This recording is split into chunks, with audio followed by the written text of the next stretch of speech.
கர்த்தர் நல்லவரும் உத்தமருமாயிருக்கிறார். ஆகையால் பாவிகளுக்கு வழியை தெரிவிக்கிறார். சாந்தகுணம் உள்ளவர்களை நியாயத்திலே நடத்தி சாந்தகுணம் உள்ளவர்களுக்கு தமது வழியை போதிக்கிறார். கர்த்தருடைய உடன்படிக்கையையும் அவருடைய சாட்சிகளையும் கைக்கொள்ளுகிறவர்களுக்கு அவருடைய பாதைகளெல்லாம் கிருபையும் சத்தியமும் ஆனவைகள். கர்த்தாவே, என் அக்கிரமம் பெரியது, உம்முடைய நாமத்தின் நிமித்தம் அதை மன்னித்தருளும். கர்த்தருக்கு பயப்படுகிற மனுஷன் எவனோ அவனுக்கு தாம் தெரிந்து கொள்ளும் வழியை போதிப்பார். அவன் ஆத்துமா நன்மையில் தங்கும், அவன் சந்ததி பூமியை சுதந்தரித்துக் கொள்ளும். கர்த்தருடைய ரகசியம் அவருக்கு பயந்தவர்களிடத்தில் இருக்கிறது, அவர்களுக்கு தம்முடைய உடன்படிக்கையை தெரியப்படுத்துவார். கர்த்தருடைய உடன்படிக்கையை கைக்கொள்கிறவர்கள். தேவனுடைய வாக்குத்தத்தங்களும் தாவீதின் ஜெபங்களும் இந்த வகையில் கலந்துகிறது. தாவீதின் விண்ணப்பங்களில் சில இந்த சங்கீதத்தில் ஏற்கனவே சொல்லப்பட்டிருக்கிறது. அவருடைய மற்ற விண்ணப்பங்கள் இந்த சங்கீதத்தின் பின்பகுதியில் வரும். இந்த சங்கீதத்தின் நடுப்பகுதியில் தாவீது கர்த்தருடைய வாக்குத்தத்தங்களை தியானிக்கிறார். கர்த்தருடைய வாக்குத்தத்தங்களே நம்முடைய ஜெபத்திற்கு வலுவான அஸ்திவாரம். நாம் எதற்காக ஜெபிக்க வேண்டும் என்று கர்த்தருடைய வாக்குத்தத்தம் நம்மை போதிக்கும். கர்த்தருடைய வாக்குத்தத்தத்தின் பிரகாரமாய் ஜெபிக்கும் போது, நாம் ஜெபம் பண்ணும் போதே கர்த்தருடைய உத்தரவு நமக்கு கிடைக்கும். அவருடைய வாக்குத்தத்தத்தின் பிரகாரம் இப்படித்தான் இருக்கும் என்னும் நிச்சயம் நமக்குள் உண்டாகும். ஆகையினால் நாம் கர்த்தரிடத்தில் ஜெபிக்கும் போது அவருடைய வாக்குத்தத்தங்களின் பிரகாரமாய் ஜெபிக்க கற்றுக்கொள்ள வேண்டும். கர்த்தர் தம்முடைய வாக்குத்தத்தத்தில் உண்மை உள்ளவர். நம்முடைய ஜெபத்திற்கு கர்த்தர் தம்முடைய வாக்குத்தத்தத்தை ஆதாரமாக வைத்து உத்தரவு கொடுப்பார். கர்த்தருடைய வாக்குத்தத்தத்தின் பிரகாரமாய் நாம் ஜெபிக்கும் போது நம்முடைய ஜெபத்திற்கு பதில் கிடைக்கும் என்னும் நிச்சயம் நமக்குள் உண்டாகும். கர்த்தருடைய வாக்குத்தத்தம் நிறைவேறும். கர்த்தர் நல்லவரும் உத்தமருமாய் இருக்கிறார். ஆகையினால் பாவிகளுக்கு வழியை தெரிவிக்கிறார். அவர் சாந்தகுணம் உள்ளவர்களை நியாயத்திலே நடத்துகிறார். அவர்களுக்கு தமது வழியை போதிக்கிறார். கர்த்தர் தம்முடைய வாக்குத்தத்தத்தில் உண்மை உள்ளவர். கர்த்தர் நல்லவரும் உத்தமருமாய் இருக்கிறார். அவர் பரிபூரணர். கர்த்தர் வாக்கு மாறாதவர். கர்த்தருடைய வாக்குத்தத்தத்தை நாம் தியானிக்கும் போது அவருடைய சுபாவங்களையும் நாம் தியானித்து பார்க்க வேண்டும். கர்த்தருடைய சுபாவத்தின் நிமித்தமாய் அவருடைய வாக்குத்தத்தங்கள் எல்லாம் நிறைவேறுகிறது.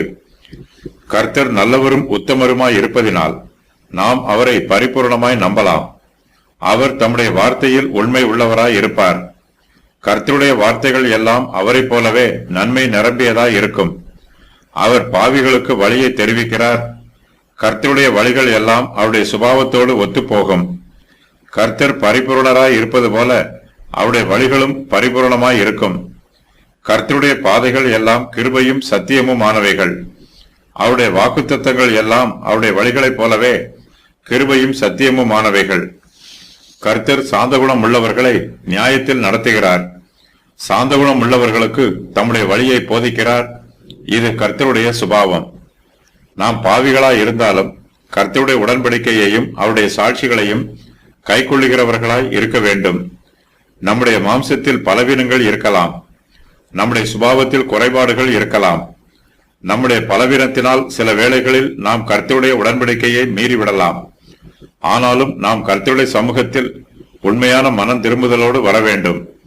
கர்த்தரை விசுவாசத்தோடு பற்றி கொள்ள வேண்டும். கர்த்தருடைய உடன்படிக்கையையும் அவருடைய சாட்சிகளையும் உண்மையாய் கைக்கொள்ள வேண்டும். கர்த்தருக்கு பயப்படுகிற பயம் நம்மிடத்தில் இருக்க வேண்டும். கர்த்தர் சாந்தகுணம் உள்ளவர்களுக்கு தமது வழியை போதிக்கிறார். கர்த்தர் தமக்கு பயப்படுகிற மனுஷன் எவனோ அவனுக்கு தாம் தெரிந்து கொள்ளும் வழியை போதிக்கிறார். அவர்களுக்கு தம்முடைய உடன்படிக்கையை தெரியப்படுத்துகிறார். நாம் கர்த்தரை ஆராதிக்கும் போது கர்த்தருடைய மகத்துவமான சமூகத்திற்கு முன்பாக பயபக்தியோடு நிற்க வேண்டும். அவருடைய அதிகாரத்திற்கும் ஆளுகைக்கும் நம்மை ஒப்புக் கொடுக்க வேண்டும். கர்த்தருடைய வார்த்தைகளுக்கு சந்தோஷமாய் கீழ்ப்படிய வேண்டும். தாவீது கர்த்தருடைய வாக்குத்தத்தத்தை தியானிக்கும் போது தன்னுடைய விண்ணப்பத்தையும் ஏறெடுக்கிறார். உம்முடைய நாமத்தின் நிமித்தம் என் அக்கிரமத்தை மன்னித்தருளும் என்று விண்ணப்பம் பண்ணுகிறார். நாம் கர்த்தருடைய உடன்படிக்கையையும் அவருடைய சாட்சிகளையும் கைக்கொள்ளும் போது கர்த்தருடைய ஆசீர்வாதங்களை பெற்றுக்கொள்வோம். நமக்கு கர்த்தருடைய பாதைகள் எல்லாம் கிருபையும் சத்தியமுமானவைகளாய் இருக்கும். கர்த்தர் நல்லவர் என்பதை நிரூபிக்கும் காரியங்கள். பாவிகளுக்கு தம்முடைய வழியை தெரிவிக்கிறார். சாந்தகுணம் உள்ளவர்களை நியாயத்திலே நடத்துகிறார். சாந்தகுணம் உள்ளவர்களுக்கு தமது வழியை போதிக்கிறார். கர்த்தருடைய உடன்படிக்கையையும் அவருடைய சாட்சிகளையும் கைக்கொள்ளுகிறவர்களுக்கு கிருபையையும் சத்தியத்தையும் வெளிப்படுத்துகிறார். சாந்தகுணம் உள்ளவர்களின் ஆசீர்வாதங்கள்: திருப்தி, நியாயத்திலே நடத்தப்படுதல், தேவனுடைய வழியை பற்றிய அறிவு, பூமியை சுதந்தரித்தல், ரட்சிப்பு, தேவனிடமிருந்து உதவி, கர்த்தருக்குள் மகிழ்ச்சி, பரிசுத்த ஆவி, மற்றவர்களுக்கு ஆசீர்வாதம், பொறுமை. சாந்தகுணம் உள்ளவர்களுக்கு எடுத்துக்காட்டானவர்கள்: ஆபிரகாம், ஈசாக்கு, மோசே, கிதியோன், அன்னாள், சவுல், தாவீது, பவுல், தெசலோனிக்கேயர், இயேசு கிறிஸ்து. அக்கிரமத்தை மன்னித்தருளும். கர்த்தாவே, என் அக்கிரமம் பெரிது, உம்முடைய நாமத்தின் நிமித்தம் அதை மன்னித்தருளும். தன்னுடைய அக்கிரமத்தை மன்னித்தருளுமாறு தாவீது கர்த்தரிடத்தில் விண்ணப்பம் பண்ணுகிறார். கர்த்தரிடத்தில் இது பற்றி சொல்லும்போது உமது நாமத்தின் நிமித்தம் அதை மன்னித்தருளும் என்று சொல்லுகிறார். தாவீதின் அக்கிரமம் பெரிதாயிருக்கிறது. கர்த்தருடைய கிருபையும் தயவும் மிகவும் பெரியது. கர்த்தர் தம்முடைய இரக்கத்தையும் கிருபையையும் நமக்கு காண்பிக்கவில்லை என்றால் நமக்கு பாவ மன்னிப்பு இல்லை. நம்முடைய பாவங்களை மன்னிப்பதற்கு கர்த்தருடைய ரட்சிக்கும் கிருபையே நமக்கு போதுமானதா இருக்கிறது. ரட்சிப்பு கர்த்தருடையது. வழியை பயப்படுகிற மனுஷன் எவனோ அவனுக்கு தாம் தெரிந்து கொள்ளும் வழியை போதிப்பார். கர்த்தருக்கு பயப்படுகிறவர்களுக்கு அநேக ஆசீர்வாதங்கள் உண்டு. கர்த்தர் நம் ஒவ்வொருவருக்கும் ஒரு வழியை தெரிந்து கொண்டு அந்த வழியையே நமக்கு நியமிக்கிறார். பல சமயங்களில் நம்முடைய வழி எது என்பது நமக்கு தெரியாதிருக்கிறது. நாம் கர்த்தருக்கு பயப்படும் போது கர்த்தர் நமக்கு தெரிந்து கொண்ட வழியை போதிப்பார். கர்த்தர் நமக்கு நியமித்திருக்கிற ஊழியத்தின் பாதையை நமக்கு தெளிவுபடுத்துவார். நம்முடைய கடமைகளை நாம் செவ்வையாய் செய்வதற்கு கர்த்தர் தாமே நமக்கு போதிப்பார். தாவீது கர்த்தரிடத்தில், கர்த்தாவே, உம்முடைய வழிகளை எனக்கு தெரிவியும், உம்முடைய பாதைகளை எனக்கு போதித்தருளும், உம்முடைய சத்தியத்திலே என்னை நடத்தி என்னை போதித்தருளும் என்று பயபக்தியோடு ஜெபம் பண்ணினார்.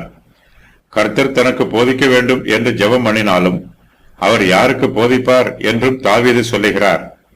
கர்த்தருக்கு பயப்படுகிற மனுஷனுக்கு மாத்திரமே கர்த்தர் தம்முடைய வழிகளையும் பாதைகளையும் போதிப்பார்.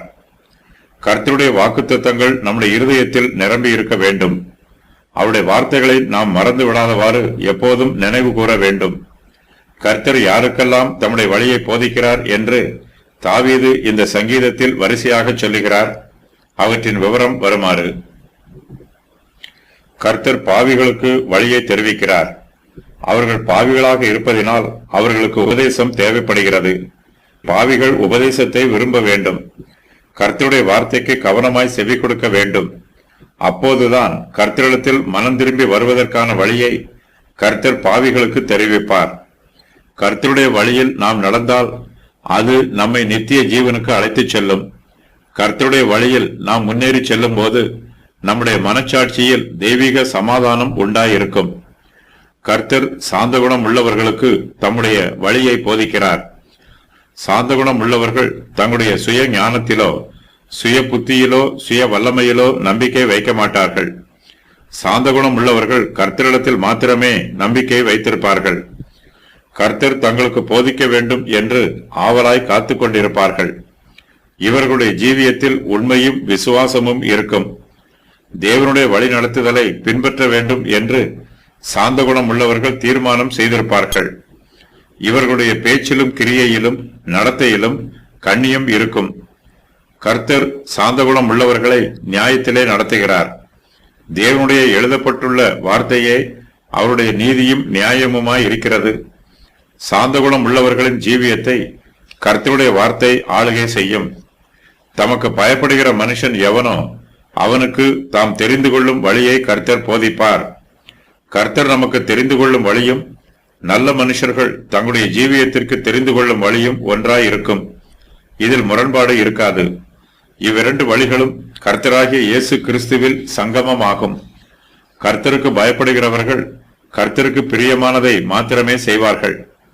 கர்த்தருக்கு பயப்படுகிறவர்களின் நினைவுகளும் கர்த்தருடைய போதனைகளும் ஒருபோதும் முரண்படுவதில்லை. கர்த்தருக்கு பயப்படுகிற மனுஷனுக்கு வரும் ஆசீர்வாதங்கள். கர்த்தர் தம்முடைய வழியை போதிப்பார். அவன் ஆத்துமா நன்மையில் தங்கும். அவன் சந்ததி பூமியை சுதந்தரித்துக் கொள்ளும். கர்த்தருடைய ரகசியம் அவருக்கு பயந்தவர்களிடத்தில் இருக்கிறது. அவர்களுக்கு தம்முடைய உடன்படிக்கையை தெரியப்படுத்துவார். ஆத்துமா நன்மையில் தங்கும். அவன் ஆத்துமா நன்மையில் தங்கும். அவன் சந்ததி பூமியை சுதந்தரித்துக் கொள்ளும். கர்த்தருக்கு பயப்படுகிறவர்களுக்கு அநேக நன்மைகள் உண்டாயிருக்கும். அவர்கள் ஆத்துமா நன்மையில் தங்கும். அவர்களுடைய சந்ததியார் பூமியை சுதந்தரித்துக் கொள்வார்கள். கர்த்தர் தங்களுக்கு போதிக்க வேண்டும் என்று இவர்கள் விரும்புகிறார்கள். கர்த்தருடைய போதனையை கேட்க இவர்கள் திறந்த இருதயத்தோடு காத்து கொண்டிருக்கிறார்கள். கர்த்தருடைய உபதேசத்திற்கு கீழ்ப்படுகிறார்கள். கர்த்தருடைய வார்த்தைக்கு கீழ்ப்படிந்து பயபக்தியாய் ஜீவிக்கிறார்கள். இதனால் இவர்களுடைய வாழ்க்கை குழப்பம் இல்லாமல் அமைதியாய் இருக்கிறது. இவர்கள் தங்கள் ஜீவியத்தில் தெய்வீக ஆறுதலும் தெய்வீக சமாதானமும் பெற்று ஜீவிக்கிறார்கள். கர்த்தருக்கு பயப்படுகிறவர்கள் பாக்கியவான்கள். கர்த்தர் இவர்களை ஆசீர்வதிக்கிறார். இந்த உலகத்தில் இவர்களுடைய ஆத்துமாவை நன்மையினால் நிரப்புகிறார். நாம் கர்த்தருக்கு பயந்து ஜீவிக்கும் போது நாமும் நம்முடைய சந்ததியாரும் ஆசீர்வதிக்கப்படுகிறோம். நம்முடைய சந்ததியார் பூமியை சுதந்தரித்துக் கொள்வார்கள். நாம் கர்த்தரிடத்தில் வேண்டிக் கொள்கிற வேண்டுதல்களுக்கும் விண்ணப்பங்களுக்கும் கர்த்தர் செவி கொடுத்து நம்மையும் ஆசீர்வதிக்கிறார். நம்முடைய சந்ததியையும் ஆசீர்வதிக்கிறார். கர்த்தருடைய பிள்ளைகள் இந்த பூமியை விட்டு கடந்து செல்லும் போது தங்களுடைய சந்ததியாருக்கு தெய்வீக ஆசீர்வாதங்களை விட்டுச் செல்கிறார்கள். நம்முடைய பிள்ளைகளுக்கு நம்மால் ஐஸ்வர்யங்களையும் சொத்துக்களையும் சம்பத்துக்களையும் சம்பாதித்து வைக்க முடியாமல் போனாலும் அவர்களுக்கு ஆவிக்குரிய ஆசீர்வாதங்களை சம்பாதித்து வைக்க வேண்டும். கர்த்தருடைய ரகசியம். கர்த்தருடைய ரகசியம் அவருக்கு பயந்தவர்களிடத்தில் இருக்கிறது. அவர்களுக்கு தம்முடைய உடன்படிக்கையை தெரியப்படுத்துவார். தமக்கு பயந்து ஜீவிக்கிறவர்களோடு கர்த்தர் ஐக்கியமாய் இருக்கிறார். கர்த்தருடைய ரகசியம் அவர்களிடத்தில் இருக்கிறது. அவர்கள் கர்த்தருடைய வார்த்தையை புரிந்து கொள்வார்கள். கர்த்தர் தமக்கு பயந்தவர்களுக்கு தம்முடைய உடன்படிக்கையை தெரியப்படுத்துகிறார். அவருடைய சித்தத்தின்படி செய்ய மனதுள்ளவன் எவனோ அவன் இந்த உபதேசம் தேவனால் உண்டாயிருக்கிறதோ நான் சுயமாய் பேசுகிறேனோ என்று அறிந்து கொள்வான் என்று இயேசு சொல்லுகிறார். யோவான் 7:17.